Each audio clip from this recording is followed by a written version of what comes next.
At kaugnay po sa paghahanda para sa seguridad sa State of the Nation Address ng Pangulo sa Lunes, makakapanayam natin ngayong umaga PNP spokesperson, Police Colonel Jean Fajardo.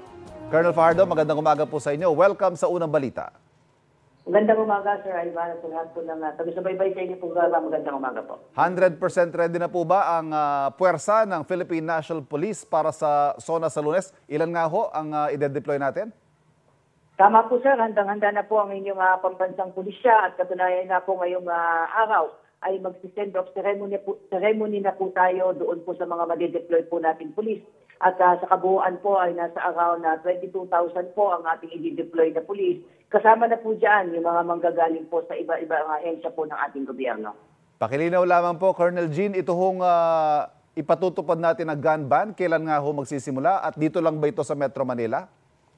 Linawin lamang natin, Sir Ivan, hindi po ito gun ban. Ito po ay suspension lamang po ng permit to carry firearms outside of residence at magsisimula po yan at ipatutupad dito pong darating po na Sabado, 12:01 po ng Sabado, July 20 at tatagal po yan hanggang 11:59 po ng July 22. So 3 days po yan, yung suspended po ang PTC, dito lamang po yan sa National Capital Region. Okay. Sakop din ho ba nito yung lahat na ng deadly weapons, ika nga? Kasama na po yan, Sir Ivan, para siguraduhin po natin na magiging ligtas ang pagsasagawa po ng ating SONA. At syempre, hindi babantayan din po natin yung ating mga lugar kung saan inaasahan po natin na magkakaroon po ng convergence of people po. Ano ho ba ang aasahan ng mga papasok sa Metro Manila? At maging yung mga taga Metro Manila, may mga aasahan ho ba tayo mga itatayong checkpoint at inspection sa mga gamit? Yes, sir. At dahil nga po dito sa SONA sa Lunes ay kasama na rin po dyan, i-activate po natin yung tinatawag po nating Manila Shield kung saan yung malalapit po na probinsya at rehiyon po sa Metro Manila ay magtatatag po ng mga checkpoint and border control to make sure po na mababantayan din po natin yung mga papasok at papalabas po ng Metro Manila. At dito naman po sa Metro Manila ay tutulong po ang inyong PNP sa pagmamanage at pagkokontrol po ng daloy po ng trapiko, lalong-lalo na po dyan sa kahabaan po ng Commonwealth at sa iba pa pong mga daan patungo po sa Batasan Complex. At habang papalapit po ang araw ng SONA, kumusta po ang ating threat assessment, Colonel Fajardo? Sa ngayon naman po, sir, ay wala naman po tayong natatanggap na anumang seryosong banta to disrupt po yung ating SONA at hindi tayo nagkukumpiyansa.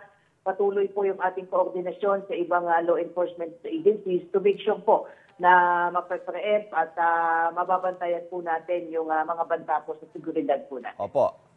Kaugnay po niyang pagbabantay sa seguridad, siyempre yung inaasahan natin dyan, yung mga kilos protesta. No? Kahapon daw kasi may gwardyang pinukpok daw sa ulo sa gitna ng isang rally. Ano ho ang mga paghahandang ginagawa natin kaugnay sa mga kilos protesta? Sa ngayon po, sir, ay nag-anticipate po tayo na magkakaroon po talaga ng mga protest action at yan naman ay taon-taon nilang ginagawa. Pero ang pakiusap nga natin, kung hindi po mabibigyan po sila ng permit, ay meron naman po tayo mga freedom parks at yan naman po ay ina-allow po sila.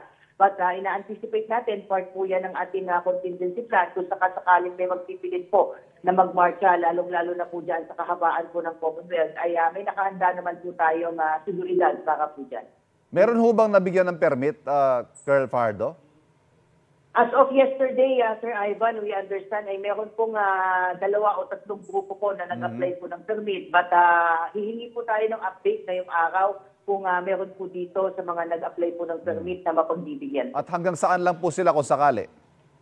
Kung sakasakali po na mapagbibigyan po sila, ang nire-recommend po natin sa LGUs po, particularly dyan po sa Quezon City, ay hanggang Tandansoka na lamang po sila para masiguro po natin na yung talagang mga daan na malapit sa Batang Complex ay hindi po magkakaroon ng mabigat na daloy po ng trapiko. Definitely, yung Batasan Complex, off-limits po yan sa mga protesta. Ano po? Kahit po yung mga pro-administration, ganun ho ba? Tama po, sir. Meron din pong nagsisignify na magprotesta po na mga identified na mga na pro-government po. Kaya sila naman po ay doon naman po natin ilalagay po sa bandang COA po para medyo malayo po yung magiging pagitan po nila para maiwasan po yung tension. So, yan pong kahabaan po ng IVP Road ay sarado po yan sa sa daloy po ng sa trapiko at mag-i-implement po ang MMDA ng mga rerouting scheme para masiguro po na yung mga pangunahing daan patungo po sa Batasan Complex ay magiging maluwag po para doon sa mga inaasahan po nating attendees for SONA po. PNP spokesperson Colonel Jean Fajardo, maraming salamat po sa oras ninyo. Magandang umaga. Kapuso, para laging una ka sa mga balita, bisitahin at mag-subscribe sa GMA Integrated News sa YouTube. Sa mga kapuso abroad, samahan nyo kami sa GMA Pinoy TV at sa www.gmanews.tv.